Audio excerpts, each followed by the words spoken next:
하나님의 말씀은 레위기 23장 23절에서 25절 사이의 말씀입니다. 레위기 23장 23절에서 25절 사이의 말씀입니다.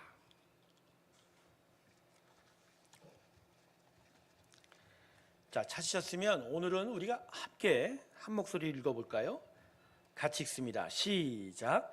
여호와께서 모세에게 말씀하여 이르시되 이스라엘 자손에게 말하여 이르되 일곱째 달 곧 그 달 첫날은 너희에게 쉬는 날이 될지니 이는 나팔을 불어 기념할 날이요 성회라. 어떤 노동도 하지 말고 여호와께 화제를 드릴지니라. 아멘. 우리 하나님께 영광의 박수 올려드립니다. 아멘.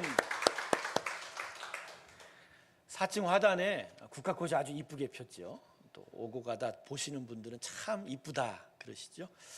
저도 어저께 또 일부러 나가서 화단에 국화꽃을 봤는데 국화꽃 속에 우리 성도님들의 모습이 있습니다. 할렐루야. 이쁘고 아름답고 발짝 핀 그 웃음꽃 만발한 기쁨의 성도들이 우리 새로운 교회 성도이시기를 주님의 이름으로 축원합니다. 그러면서 이게 내년에는 아예 화단에다 해바라기 꽃만 다 갖다 심어볼까 하는 생각. 또 모르죠. 이 소리를 들으면 또 누가 또 가서 해바라기를 갖다가 또 심으실지. 해바라기 같이 활짝 피어 기쁨으로 하나님만을 보시기를 주님의 이름으로 축원합니다. 기도하겠습니다. 하나님, 아버지의 말씀 앞에 섰습니다. 우리의 영혼이 하나님 말씀을 기쁨으로 바라보게 하여 주시옵소서. 예수님의 이름으로 기도드립니다. 아멘.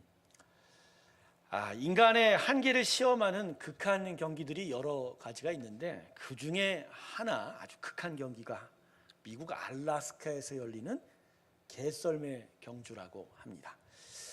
알래스카의 앵커리지에서 그 북쪽으로 노비라는 사이에 진행되는 이 개썰매 경주의 거리가요 무려 1800km가 된다고 합니다. 서울과 부산까지의 자동차 거리가요 400km가 좀 넘거든요. 그러니까 이 1800km 정도 되면 4배 이상 부산을 2번 왕복하고도 남는 아주 먼 거리입니다. 그런데 이 경기에서 가장 어려운 일이 뭐냐면 종종 방향을 잃어버린다고. 극지방이다 보니까 눈과 바람이 휘몰아치게 되고 그로 인해서 시야가 잊어버리게 되고 그래서 경로를 놓치게도 됩니다. 여러분, 눈이 한번 몰아붙여서 바람이 일게 되고 시야를 잃어버리면요 그 분리자드에 갇히면 어디가 북이고 어디가 남인지 동서남북을 분간을 할 수가 없다고 합니다. 그래서 옛날에 그 지방에서 탐험하다가 죽은 사람들이 그 길을 보면 뺑뺑 원을 돌았다고 이야기하잖아요. 경로를 잃어버리게 되는 거예요. 그래서 경기자들과 개들이 죽음에 이르는 아주 위험한 지경에 종종 빠지게 된다고 합니다. 그래서 이 경기자들이 이 개썰매 경주를 위하여 미리 준비하는 일이 있다고 하네요. 그건 이 출발지와 목적지 사이 1800km 사이사이마다 미리 가서 체크 포인트를 준비한다고 해요. 그래서 그 놓여진 체크 포인트를 향해서 중간중간마다 방향을 수정하고 바로잡는 일을 행한다고 합니다. 그 체크 포인트마다 비상식량을 묻어둬서 혹시나 진짜 악천후가 오게 되면 그 체크 포인트를 찾아서 부족한 식량을 보충하면서 그래서 경기를 무사히 마칠 수 있었다고 합니다. 성도 여러분, 믿음의 여정도 이와 마찬가지입니다. 우리의 믿음은 그 시작과 출발과 마지막이 분명하게 정해져 있지요. 우리 모두가 태어난 배경 또 살아가는 환경이 다 달라도 우리의 믿음의 삶의 시작은 하나입니다. 할렐루야. 누구죠? 예수 그리스도. 예수 그리스도의 십자가로부터 우리 모두가 다 시작한 출발점이 같아요. 그리고 목적지도 같지요. 우리 누구도 예외 없이 천상의 천국을 향하여 가는 그 목적지를 약속으로 받게 되는 것이죠. 여러분, 이건 참 행복한 일이에요. 왜냐하면 시작과 끝도 모르고 사는 인생들에 비하면 너무나 분명한 시작과 끝을 안다라는 거. 이거 진짜 위로가 되고 힘이 되기 때문입니다. 그런데 우리에게 아주 심각한 문제가 하나가 있지요. 목적지가 어디인지는 알기는 하는데 자주 그리고 쉽게 그 목적지를 향한 방향을 잃어버리게 된다는 거예요. 어디로 가야 할지는 아는데 그 가는 방향을 잃어버려서 분명히 그곳으로 가는 것 같은데 실상은 딴 곳으로 가고 새 길로 새고 있다. 거친 인생의 파도가 밀려오고 고난이 거듭될 때마다 우리는 방향 감각을 잃어버리게 되지 않습니까? 너무 일에 몰두하고, 그죠? 고난을 이기다 보니까. 그리고 너무 편안해서 나태하고 안일한 삶이 계속되게 되면 또 쉽게 목적지를 잃어버리기도 합니다. 오늘은 저와 여러분이 이 문제에 대해서 함께 생각해 보는 시간을 가지려 합니다. 우리가 새롭게 세워진 새롬교회로 모인 지가 이제 1년이 다 되어 가는데 우리는 과연 우리가 가야 할 목적지를 향하여 분명히 가고 있는지, 제대로 가고 있는지, 그 방향은 분명하게 정해놓고 가고 있는지를 오늘 살피는 크신 주의 은혜가 우리와 여러분 가운데 있기를 주님의 이름으로 축원합니다. 자, 오늘 본문 말씀을 보죠. 오늘 본문 말씀은 나팔절에 관한 규례를 기록한 말씀입니다. 먼저 24절을 같이 한번 읽어볼까요? 24절 같이 24절 25절 24절을 제가 읽을게요. 이스라엘 자손에게 말하여 이르라 일곱째 달 곧 그 달 첫날은 너에게 쉬는 날이 될지니. 자, 나팔절의 시기가 언제라고 얘기하죠? 자, 그들의 달력으로는 일곱 번째 달 7월 초하루니까 1일이라고 하죠. 그런데요, 이스라엘은 월력을 사용합니다. 그러니까 이걸 지금의 태양력으로 환산하면 9월 말에서 10월 초 사이가 되는 거예요. 그러니까 우리의 10월 달 요 즈음이 이 구약 백성들에게는 나팔절의 절기가 되는 거예요. 근데 시기는 중요치 않아요. 나팔절을 주신 하나님의 목적이 중요한 겁니다. 성경에는 7개의 절기가 나옵니다. 근데 그 절기마다 초점은 딱 하나예요. 제가 서두에 말씀드린 개썰매 경주에 가장 필요한 체크 포인트와 같은 역할을 절기가 하는 것이죠. 그동안 살아왔던 그 경로를 되돌아보고 앞으로의 방향을 분명하게 되짚어보면서 그래서 더더욱 새롭게 더 잘 앞으로 나아갈 것에 대해서 가르치는 게 바로 성경의 절기인 거죠. 자, 그러면 이러한 절기를 주신 하나님의 목적 속에서 특별히 나팔절을 주신 하나님의 목적은 구체적으로 무엇일까요? 우리는 나팔절을 통한 이스라엘 백성이 해야 하는 일을 통해서 이걸 분명히 알 수가 있습니다. 우리 다시 한번 24절과 25절 우리 한 목소리로 읽습니다. 시작. 이스라엘 자손에게 말하여 이르라 일곱째 달 곧 그 달 첫날은 너희에게 쉬는 날이 될지니 이는 나팔을 불어 기념할 날이요 성회라. 어떤 노동도 하지 말고 여호와께 화제를 드릴지니라. 아멘. 세 가지를 하려고 그러죠. 뭘 하고? 첫 번째, 나팔을 불라. 두 번째는 노동을 하지 말라. 세 번째는요, 화제를 하나님께 화제를 드리라. 근데요, 이 세 가지를 좀 자세히 살펴볼 건데 공통적인 한 가지 의미가 그 안에 담겨 있습니다. 자, 먼저 나팔 부는 일에 대해서 알아보겠습니다. 근데 이 나팔을 불려고 하는데 사실은 이스라엘 백성이 직접 부는 건 아니고요, 성전의 제사장들이 이 나팔을 불게 됩니다. 근데 성전에 있는 제사장들이 원래 성전에서 부는 나팔이 두 가지 종류가 있다고 합니다. 하나는 은으로 만든 은나팔, 또 하나는 순양의 두 뿔을 통해서 만든 양각 나팔이 있어요. 근데 제사장들이 이 나팔절에 부는 나팔은 은나팔이 아니라 순양의 뿔로 만든 양각 나팔이었어요. 근데 여러분, 이 순양이 이스라엘 백성에게 참 중요한 의미가 되죠. 자, 보통 희생제사, 속죄를 할 때 어떤 걸 바쳐요? 순양을 바치죠. 순양의 특별히 어린 양을 바치죠. 그래서 예수님이 십자가에 돌아가셨을 때 순양으로, 어린 양으로 하나님께 드려진 속죄 제물이 되지 않았습니까? 그러니까 이스라엘 백성에게는 순양은 어떤 의미예요? 하나님을 향하여 드리는 속죄와 그분의 구원을 상징하는 거예요. 그래서 제사장들이 이 나팔절에 양각 나팔을 분다라는 건, 순양의 뿔로 만든 나팔을 분다는 건 이스라엘 백성에게 지금 하나님의 구원, 그 앞에 드려질 우리의 속죄에 대해서 기억하라고 부는 거예요. 근데 재밌는 게요, 여러분 나팔을 몇 번 불었을 것 같아요? 그날 나팔절에 나팔 몇 번 불었을까요? 제사장들이 아침부터 저녁까지 시간을 정해놓고 무려 100번을 불렀다고 합니다. 한 번에 100번 부른 게 아니라 시간 정해놓고 한 번에 한 10번씩 한 10번을 불렀을까요? 하여간 자세한 건 안 나타나 있는데 100번을 불렀다고 합니다. 더더욱 재밌는 건 제사장들이 성전에서 이 나팔을 불 때마다 이스라엘 백성이 특별한 행동을 해야 돼요. 나팔이 불린 나팔을 듣게 됩니다. 나팔 소리를 들으면 그 자리에서 모두가 다 큰 소리로 외쳐야만 했습니다. 뭐라고 외쳐야 되냐면 즐거운 소리를 아는 백성들은 유복한 자라. 즐거운 소리를 아는 백성은 바로 복된 자라. 이게 시편 89편의 말씀이거든요. 근데 여러분, 이게 복되다 해서 이게 좋은 말씀인 것 같지만 하나님의 음성을 잘 듣는 이스라엘 백성이 복되다 이런 의미가 아니고요. 하도 이스라엘 백성이 하나님의 음성을 안 듣고 순종하지 않으니까 이 나팔 소리를 그 심령에 불어서 잠자는 이스라엘여 깨어나라, 깨어나라. 그리고 너의 행동을 살펴라, 회개하고 그래서 하나님의 크신 은혜를 다시 바라보라, 기억하라. 그래서 제사장의 양각 나팔 소리에 담긴 하나님의 마음은 이거예요. 이제까지의 너희의 삶을 되돌아보고 지금부터라도 더 분명하게 제대로 살아라. 할렐루야. 이게 이 나팔 소리에 담겨져 있는 거예요. 그 다음에 나머지 두 가지 일이 있죠. 아무 일도 하지 말라는 건 뭘까요? 이날 어떤 노동도 하지 말고 그냥 쉬라가 아니라 일하지 않으면서 오직 마음과 그 심령이 어디에 집중하라? 하나님께 집중하라.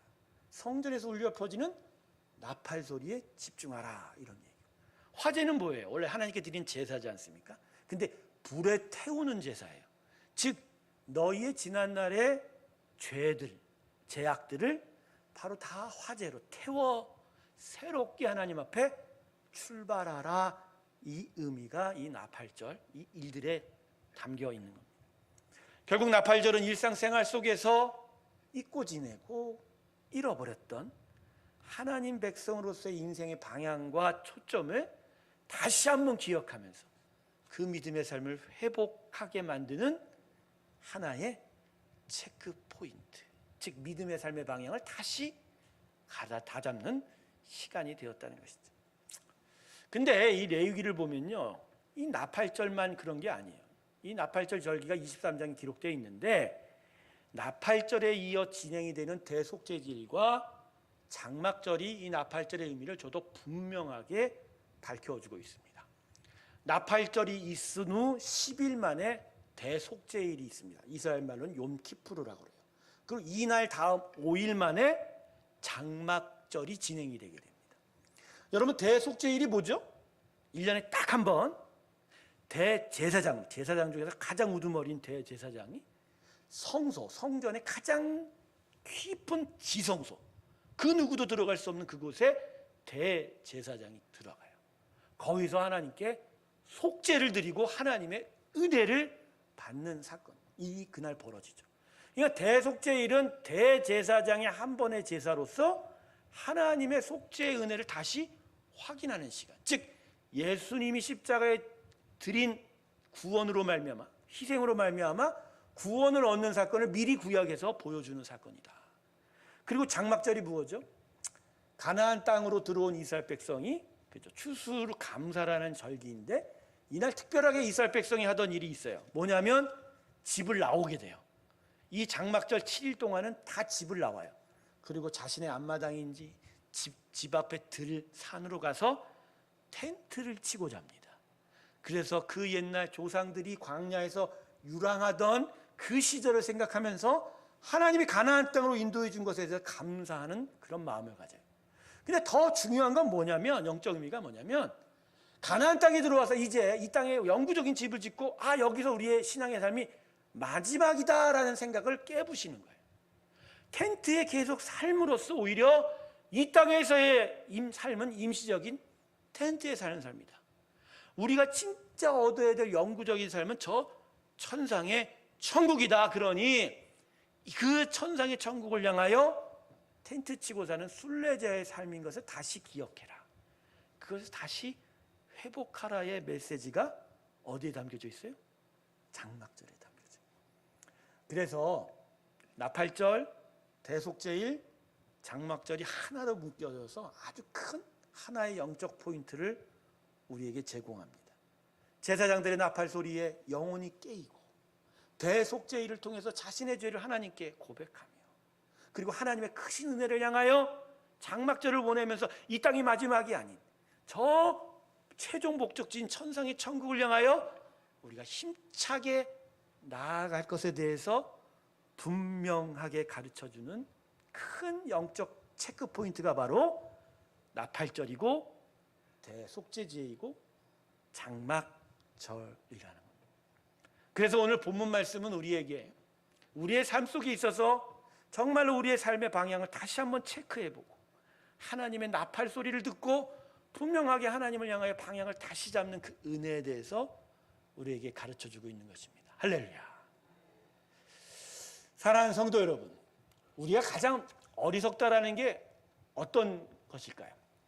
어리석다는 게요, 뭐 지식을 잃어버리는 게 어리석은 게 아니고요, 정말 중요한 것을 잊고 살고 별로 중요치 않은 것은 그렇게 집착하고 사는 것이 우리의 어리석음일 것입니다. 하나님을 잊는 것을 얼마나 우리는 종종, 자주, 쉽게 잊고 삽니다. 하나님의 마음, 하나님이 정해주신 그 방향을 우리는 언제나 잃어버리고 잊고 살진 않습니까? 저는 하루에 우리가 입술로 주님이라는 소리를 자주 하는 것을 제 자신을 통해서 발견했어요. 뭔 일만 있으면 제 입술에 주여 주여 해요. 여러분도 하루에 주여 주여 한 수십 번을 하시죠? 뭔 일만 있으면 주여 주여. 하여간 뭐 안 좋은 일이 있어도 주여, 좋은 일이 있어도 주여 주여 주여 주여. 그런데 진짜 입술에는 주여 주여 하면서 마음으로는 하나님을 생각하고 계세요? 제가 어느 날 밥을 먹는데 식사 기도를 해야 되잖아요. 근데 제 자신이 너무 식사 기도를 무성의하게 하는 제 모습을 발견했어요. 마치 밥을 먹어야 되는데 그냥 형식적인 통과대로 주님 감사합니다, 잘 먹겠습니다 하는 제 자신을 본 거예요. 그러면서 이러면 안 되는데, 진짜 하나님의 은혜에 감사하고 하나님께 집중해야 되는데, 그래서 정색을 하고 제가 딱 자리를 마음을 고쳐잡고 식사 기도를 했는데, 식사 기도가요 5초면 기도를 끝날 식사 기도를 한 1분에서 2분을 하더라고요. 제가 그렇구나, 우리가 하루를 살면서 진짜 하나님을 생각하고 하나님을 잊지 않고 기억하는 시간이 이게 얼마 안 된다라는 것을 기억하게 됐습니다. 그래서 여러분, 믿음의 사람은요, 쉽게 잊고 잃어버리는 이 잘못된 영적 습관을 깨트리기 위해서 잊고 사는 건 없는지, 진짜 잃어버리면 안 되는 것을 내가 잃어버린 것은 아닌지 항상 자기 자신을 돌봐보며 살아야 하는 것이죠. 그러기에 우리는 우리 자신에 대하여 스스로가 나팔을 불어야 합니다. 할렐루야. 구약 백성들이 성전의 나팔 소리를 들으면서 자신이 지금 제대로 가고 있는지, 하나님을 잊고 사는 것은 아닌지를 되돌아봤던 것처럼 우리는 수시로 우리 마음에 나팔을 불어야 한다는 것이죠. 이스라엘 백성은 나팔절 날 100번의 나팔 소리를 들었어요. 근데 그 이스라엘 백성이 결국은 가나안 땅을 다 잃어버리지 않았습니까? 매일 나팔 소리를 성전에서 불었거든요. 그렇게 불고 듣고 또 나팔절 날 집중적으로 들었어도 이스라엘 백성은 어떻게 했어요? 하나님의 땅을 잃어버리지 않았습니까? 우리도 이것을 반면교사 삼아야 돼요. 1년에 몇 번, 내 삶에 몇 번 정도 하나님의 나팔 소리를 듣는 것에 그치면 안 됩니다. 매 순간마다 하나님의 나팔 소리가 우리 안에 울려 퍼져야 돼요. 그래서 그 나팔 소리가 우리의 삶을 되돌아보게 하고, 그래서 그 삶을 통하여 하나님께 온전히 나아가는 방향을 제대로 붙잡을 때 우리는 진짜 제대로 살고 분명하게 살게 될 줄로 믿습니다. 이게 정말 필요한 거라는 거죠. 성도 여러분, 제가 재미있는 얘기 하나 해드릴게요. 여자들에게 가장 필요하면서 가장 두려운 두 가지가 있답니다. 남자들보단 여자들이 정말 두려워하면서도 필요한 두 가지. 그게 뭔지 아세요? 저울과 거울입니다. 여자들이 저울 앞에 서면 그렇게 경건해집니다. 일단 숨을 깊게 들이마시고 배를 집어넣고 저울 위에 삽 저울 앞에, 마치 저울이 하나님한테 듯이 아주 경건하게, 거울 앞에 서도 똑같지요? 거울 앞에 서도 똑같이 머리를 다듬고 배를 집어넣고 두 손을 이렇게 들면서 좌우를 살펴보면서 아주 경건하게 바라봅니다. 내 배, 내 몸무게가 드러나지 않기를 바라는 마음인지도 모르죠. 그러나 애석하게도 저울과 거울은 거짓말을 안 하죠. 비춰진 모습, 달려진 무게 그대로를 우리에게 알려주죠.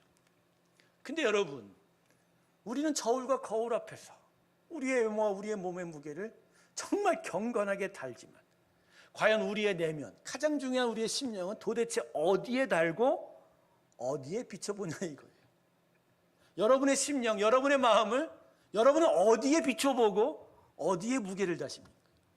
그래서 분명한 여러분의 삶의 방향과 모습과 내 영의 무게를 지금 점검하고 계세요? 그래서 하나님이 우리에게 성경을 주셨습니다. 할렐루야. 성경은 우리의 거울이고 우리의 영적 무게를 달아보는 저울이 되는 거지. 그래서 성경을 통해서 하나님의 나팔 소리를 계속 듣게 되고 그 나팔 소리에 우리의 삶의 내용들을 붙잡고 고쳐가면서 우리는 온전한 삶을 살아갈 수 있는 힘을 얻고 지혜를 얻게 됩니다. 사실 우리의 마음에 나팔 소리를 부르라라고 우리가 지금 이야기하고 있지만 사실 나팔 소리가 우리 자신이 불 수 있어요? 여러분, 우리 스스로는 우리 자신의 영혼에 나팔 소리 못 불어요. 그럴 힘도 없고 그럴 지혜도 없어요. 근데 그 나팔 소리가 어디서부터 시작이 돼요? 성경으로. 성령이 말씀을 통해서 우리의 심령에 불어대시는 거 아니에요. 야, 너 잘못 가고 있어. 너희들 진짜 제대로 못 가고 있어. 때로는 그래, 잘했다. 그래, 내 아들 내 딸아, 너희가 수고하는구나. 칭찬하고 격려하고 사랑한다 말씀하시기도. 이 귀한 영성, 영의 음성, 하나님의 소리를 이 말씀으로서 들을 때 비로소 우리는 제대로 갈 수 있고 우리의 삶의 모습을 되돌아볼 수 있는 거 아니에요. 여러분, 성경의 나팔 소리, 그 음성에 항상 여러분의 마음을 비춰보시길 주님의 이름으로 축원합니다. 특별히 여러분의 영혼의 무게를 항상 재셔야 돼요. 그래서 진짜 가볍지는 않은지, 쓸데없는 것은 있는 건 아닌지, 그리고 온전히 하나님을 바라보고 있는 내 영의 마음이 되는지 말입니다. 여러분, 이 시간에 우리 나팔 소리 생각하면서 한 가지 분명하게 기억할 것은 이 나팔 소리가 마지막에 온 천지에 이 창조 세계에 분명히 들릴 때가 온다는 거예요. 자막 볼까요? 우리 고린도전서 15장 51절과 52절의 말씀. 우리 같이 읽습니다. 시작. 보라, 내가 너희에게 비밀을 말하노니 우리가 다 잠잘 것이 아니요 마지막 나팔의 순식간에 호련히 다 변화되리니 나팔 소리가 나매 죽은 자들이 썩지 아니할 것으로 다시 살아나고 우리도 변화되리라. 아멘. 주님이 공중에 다시 오실 그 재림때 온 천하에 어떤 소리가 흘린다고요? 나팔. 하늘의 천사들이 나팔을 불어댈 거예요. 근데 이 나팔 소리가 불어댈 때 어떤 자들은 그 나팔 소리의 기쁨과 평강을 얻게 될 것이지만 어떤 자들은 깜짝 놀라며 미끄러져 추락하게 된다는 거죠. 어떤 자들이 이 마지막 나팔 소리의 기쁨을 얻습니까? 평소에도 이 나팔 소리를 듣는 자들이에요. 그래서 이 나팔 소리에 익숙한 자들이에요. 그래서 이 나팔 소리에 자신의 마음을 다듬고 바라보고 끝까지 내가 가야 할 곳을 분명히 걸어갔대. 주님 다시 오실 그날 온 천하에 크게 나팔 소리를 불러도 우리는 놀라지 않을 겁니다. 내가 듣던 소리야. 내가 계속 듣던 소리야. 오히려 기쁨으로 이 마지막 나팔 소리를 환영하게 될 거예요. 하지만 평소에 이 나팔 소리 듣지 못하고 성령의 음성, 성경의 말씀에 기울이지 못한다면 우리는 그날의 나팔 소리에 깜짝 놀라게 될 거예요. 그때는 주여 주여 불러도 우리가 올라갈 길을 찾지 못한다. 항상 이 나팔 소리가 우리한테 물려 퍼져야 돼요. 항상. 그리고 그렇게 긴장하고 깨어 우리의 방향을 제대로 붙잡을 때 우리는 나중 크게 울려 퍼질 나팔 소리에 오히려 긴장치 아니하고 평안을, 기쁨을 누리게 될 줄로 믿습니다. 우리 새롭교회와 성도들은 작년 11월에 새로운 믿음과 교회를 세우고자 새로운 교회를 개척했습니다. 하나님이 세우시고 우리는 새 믿음, 새 신앙, 새 교회로 부름받아 그 꿈을 꾸며 이곳에 모여 교회를 이루었습니다. 그런데 새로운 교회를 세운 일은 어떻게 보면 이 나팔절과 같은 일이었다는 것이죠. 체크포인트. 우리의 살던 신앙의 삶에서 하나님이 일단 이정표를 찍어주시고 보다 분명한 우리의 방향을 수정해 주시고 우리가 더 힘차게 걸어가기를 세워주셨다는 거예요. 그때 우리는 진짜 꿈꾸던 것처럼 기뻐하고 찬양하며 새 믿음, 새 영의 삶을 살기를 고백했었습니다. 근데 그로부터 지금 10개월이 넘어가 이제 창립 1주년을 바라봤는데 우리의 마음에 우리의 영은 과연 어떤 상태인지, 그때 그 고백과 찬양과 기쁨으로 여전히 새 믿음을 향하여 나아가고 있는지, 아니면 그동안 바빴던 일상의 삶 속에서 나팔 소리를 듣지 못해서 잘못된 길을 가고 있거나 나태해졌거나 마음의 허리띠가 느슨해지지는 않은지 말입니다. 다시 한번 하나님의 나팔 소리에 우리의 가는 길을 되돌아보시길 주님의 이름으로 축원합니다. 결국은 가야 해요. 그리고 분명히 가야 해요. 제대로 가야 합니다. 그 길을 나는 지금 어떻게 가고 있는지를 다시 한번 되돌아보는 귀한 체크포인트의 시간들이 우리들의 이 시간들이 되길 주님의 이름으로 축원합니다. 우리 함께 모인 공동체도 바로 이것을 되다듬면서 하나님이 주신 그 기쁨의 역사를 다시 한번 세워가며 힘찬 믿음의 발걸음들이 우리 가운데 있기를 원합니다. 이 귀한 영적 체크포인트의 은혜가 우리 모두에게 함께하길 주님의 이름으로 축원합니다. 기도하겠습니다. 하나님, 말씀 속에서 나팔 소리를 울려 퍼질 때 듣고 깨닫고 분명한 방향을 잡게 하여 주시옵시고 주께로 더 가까이 힘차게 걸어가는 우리가 되게 하여 주시옵소서. 감사드리며 예수님의 이름으로 기도드립니다. 아멘. 우리 다 같이 360장 찬송 부르면서 봉헌 드리겠습니다. 우리 말씀을 생각하면서 이 찬양이 우리 힘차게 박수 치면서 부르겠습니다. 행군 나팔 소리에